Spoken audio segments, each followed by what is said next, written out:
కాకినాడ సీపోర్టులో వాటాలను కారుచౌకగా కొట్టేసిన కేసు కీలక మలుపు తిరిగింది. ఇందులో లోగుట్టు వెలికి తీసేందుకు ఎన్ఫోర్స్మెంట్ డైరెక్టరేట్ ఈడీ రంగంలోకి దిగింది. జగన్ హయాంలో చోటు చేసుకున్న ఈ బలవంతపు డీల్ వెనుక భారీగా మనీ లాండరింగ్ జరిగిందని ప్రాథమిక నిర్ధారణకు వచ్చింది. ఈ వ్యవహారంలో కీలకంగా వ్యవహరించిన వైసీపీ రాజ్యసభ సభ్యుడు వైవి సుబ్బారెడ్డి తనయుడు విక్రాంత్ రెడ్డికి ఈడీ నోటీసులు జారీ చేసినట్లు అత్యంత విశ్వసనీయంగా తెలిసింది. కాకినాడ సీపోర్ట్ అసలు యజమాని కేవీ రావును జగన్ సన్నిహితులు బెదిరించి భయపెట్టి కారుచౌకగా వాటాలు కొట్టేసిన వైనంపై ఈడీకి పలు ఆధారాలతో సహా ఫిర్యాదులు వెళ్లినట్లు తెలిసిందే. వాటిని పరిశీలించిన ఈడీ ఈ డీల్లో మనీ లాండరింగ్ చోటు చేసుకుందని ప్రాథమికంగా నిర్ధారణకు వచ్చినట్లు సమాచారం. దీనికి సంబంధించి ఇక మరిన్ని అప్డేట్స్ రాబట్టేందుకు విక్రాంత్ రెడ్డికి నోటీసులు జారీ చేసినట్లు తెలిసిందే.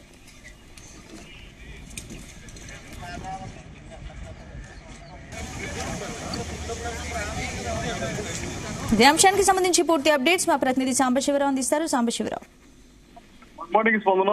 కాకినాడలో పోర్టుకు సంబంధించి రోజుగా వ్యవహారం మలుపు తిరుగుతుంది. నిన్నటిదాకా రేషన్ బియ్యం అన్నారు. ఇప్పుడు రేషన్ బియ్యం వ్యవహారం జిల్లా కలెక్టర్ చక్కబెట్టడం జరిగింది. ఎందుకంటే దీని మీద హైకోర్టు సీరియస్ అయింది. అసలు షిప్ ఆపే అధికారం ఉందా మీకు లేదా అని చెప్పి అడగడంతో హైకోర్టులో ఇవాళ మళ్ళీ దీని మీద తీర్పు వెలువడింది. ఇలాంటి నేపథ్యంలో తాజాగా కాకినాడ సీపోర్ట్ ఏదైతే ప్రైవేట్ డీప్ వాటర్ పోర్ట్ ఉందో, గతంలో వైఎస్ రాజశేఖర రెడ్డి సీఎం గా ఉన్నప్పుడు డీప్ వాటర్ పోర్టుని కేవీ రావు అనే వ్యక్తికి ఇవ్వడం జరిగింది. ప్రభుత్వం పెట్టుబడులు పెట్టి అక్కడ వాటిని నిర్మించి ఆయనకు అప్పగించింది.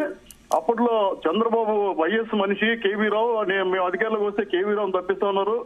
కానీ కేవీ రావునే వాళ్ళు కూడా కొనసాగించారు. ఇలాంటి నేపథ్యంలో జగన్మోహన్ రెడ్డి ముఖ్యమంత్రి అయిన తర్వాత డీప్ వాటర్ పోర్టు మీద కన్నేయడం జరిగింది.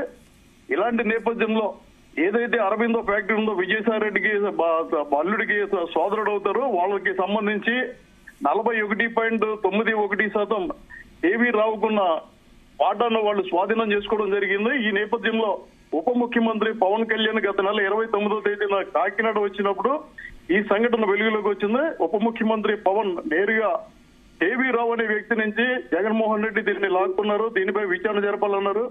ఈ నేపథ్యంలో రాష్ట్ర ప్రభుత్వం సిఐడి విచారణకు ఆదేశించింది. సిఐడి అధికారులు అత్యంత రహస్యంగా ఫోర్టుకు వచ్చి కొన్ని డాక్యుమెంట్లు స్వాధీనం చేసుకున్నారు. ఏదైతే సిఐడి అధికారులు ఎంటర్ అయ్యారో పవన్ కళ్యాణ్ ఇదే విషయాన్ని కేంద్రం దృష్టికి కూడా తీసుకెళ్లడంతో ఇప్పుడు తాజాగా ఈడీ దృష్టి పెట్టింది.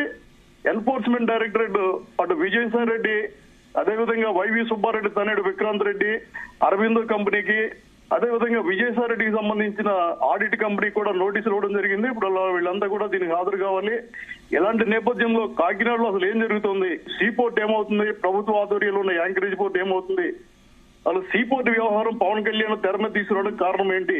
ఇదే అంశంపై మాజీ మంత్రి, తెలుగుదేశం పార్టీలో నెంబర్ 2గా ఉన్న ఎమ్మెల్సీ యనమల రామకృష్ణ కూడా కేవీ రావును టార్గెట్ చేశారు. కేవీ రావుకు మద్దతుగా పవన్ కళ్యాణ్ మాట్లాడితే యనమల రామకృష్ణ వ్యతిరేకంగా మాట్లాడడం, ఇలాంటి నేపథ్యంలో సిఐడి ఎంక్వైరీ చేయడం, సిఐడి అధికారులు కొన్ని ఫైళ్లు స్వాధీనం చేసుకోవడం, తద్వారా ఈడీ దృష్టికి వెళ్ళడం, ఈడీ నోటీసులు ఇవ్వడం జరిగింది. ఈ నేపథ్యంలో ఇప్పుడు కేవీ రావుకు తిరిగి వాటా అప్పగిస్తారా, లేదంటే ఒకసారి బదిలీ అయిపోయింది కాబట్టి మళ్ళీ దీన్ని మార్చే అవకాశం ఉంటుందా లేదా అన్న కోణంలో కూడా ఆలోచిస్తున్నారు. సీపోర్టు తిరిగి కేవీ రావు చేతులకు వెళ్తుందా లేదా అన్నది పక్కన పెడితే మాత్రం ఖచ్చితంగా ఈడీ నోటీసులు ఇవ్వడంతో ఇప్పుడు వైవి సుబ్బారెడ్డి, విజయసాయి రెడ్డి, వైవి సుబ్బారెడ్డి తనయుడు విక్రాంత్ రెడ్డిను టార్గెట్ చేయడంతో అప్పట్లో ముఖ్యమంత్రిగా పనిచేసిన ప్రస్తుత మాజీ ముఖ్యమంత్రి జగన్ అష్టదిగ్బంధంలో బంధించి పూర్తిగా వైసీపీని నిర్వీర్యం చేసే ప్రక్రియ కేంద్ర సహకారంతో జరుగుతుందని చెప్తున్నారు. Right, thank you Sambasivarao.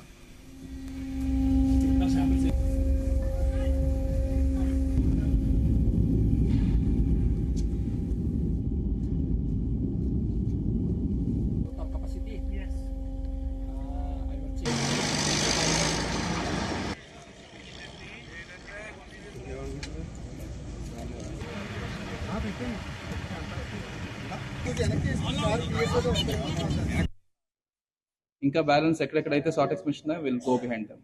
అందరూ దీంట్లో లేరు, అందరూ ఈ బిజినెస్ లేరు. కొందరు ఏంటంటే ఎఫ్సిఐ సంబంధించిన స్పెసిఫికేషన్స్ రావడం కోసం కానీ, లేకపోతే పీడిఎస్కి రావడానికి స్పెసిఫికేషన్స్ కానీ బయట నుంచి కొన్ని దాన్ని షార్ట్ ఎక్స్ చేస్తున్నారు అనమాట. సో దాంట్లో it's a legal thing. But ఈ పీడిఎస్ రైస్ కలిపి దాన్ని బయటికి పంపించేటప్పుడు కొన్ని షార్ట్ ఎక్స్ దాంట్లో ఇన్వాల్వ్ అయి ఉన్నాయి. అవి మాత్రం ఆపాము ఆల్రెడీ ఒక 6.